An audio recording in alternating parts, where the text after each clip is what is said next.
Welcome, friends of the Greasy Shop Rag.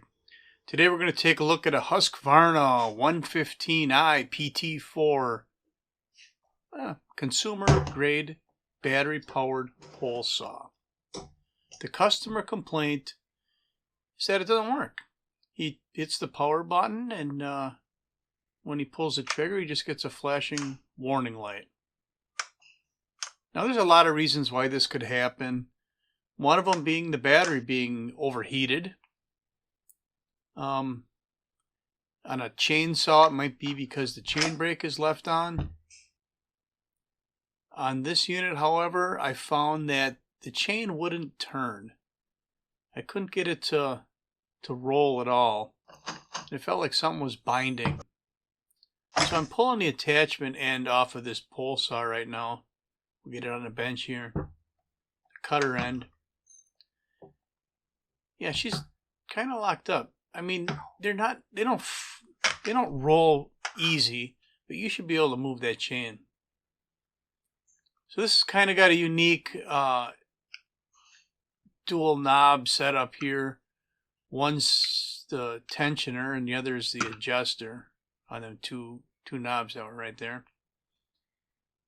See, it's locked up. So let's get some of this schmutz out of here. Get some of that schmutz off the front of me. See what we got going on. Yeah, it feels locked up. We'll loosen this tensioner. You can see the bars sliding back. I don't think the nose sprocket is the problem. I don't even look at the nose sprocket, I guess.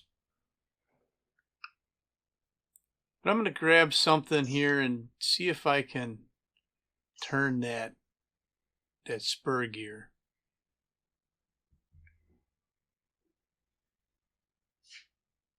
We'll just use it on needle nose pliers. And I can't really move it. It moves very little. Something's bound up in there.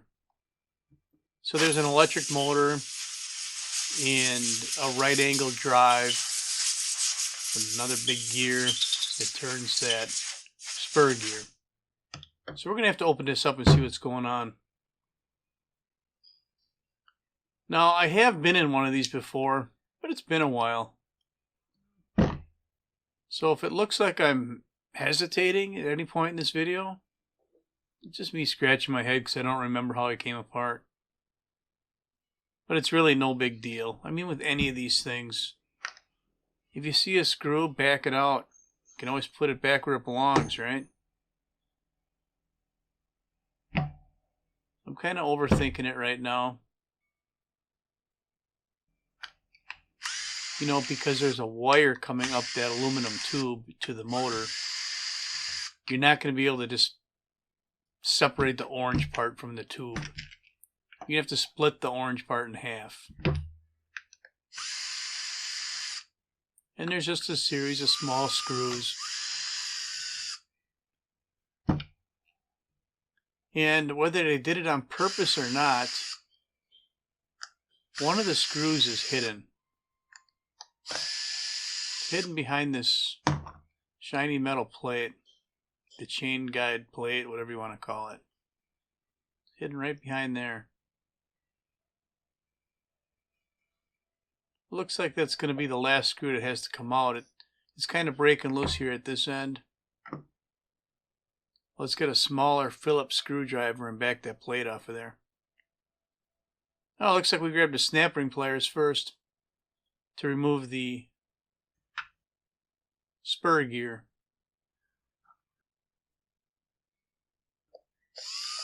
Now we're going to need a smaller Phillips.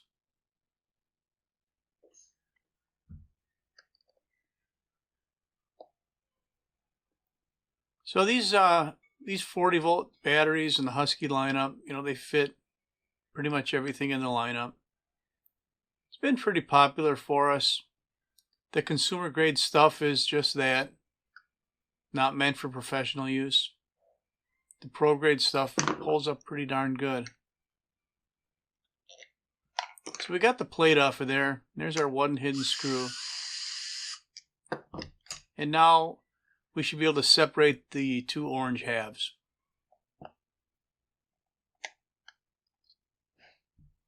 And they don't come apart hard once you kind of break the seal or get one edge started. So we'll take a scrunch and just kind of split that seam. Now you can't just yank this thing off of here because the oil feed hose is still attached. But you can see we got a motor, big spur gear, or bevel gear, I'm sorry. And some grease. It looks weird like that because that's just globs of grease. Not a lot of grease, but that's what it is. So there is a small retaining clip on the end of the hose. We'll just pull the clip back a little bit. Couldn't pull the hose off by hand, so we'll have to get a scrunch and pull that hose off. There we go.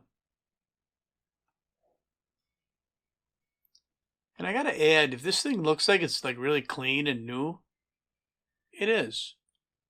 So this failure, you know, it probably could be attributed to either a piece of debris or an assembly problem. I haven't showed you what the problem is yet, but that's what the possibilities are. So you see there's supposed to be a brush holder, but that's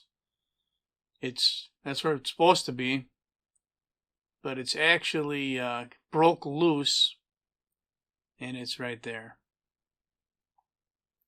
And it's wedged in the motor, and that's what's keeping the motor from turning.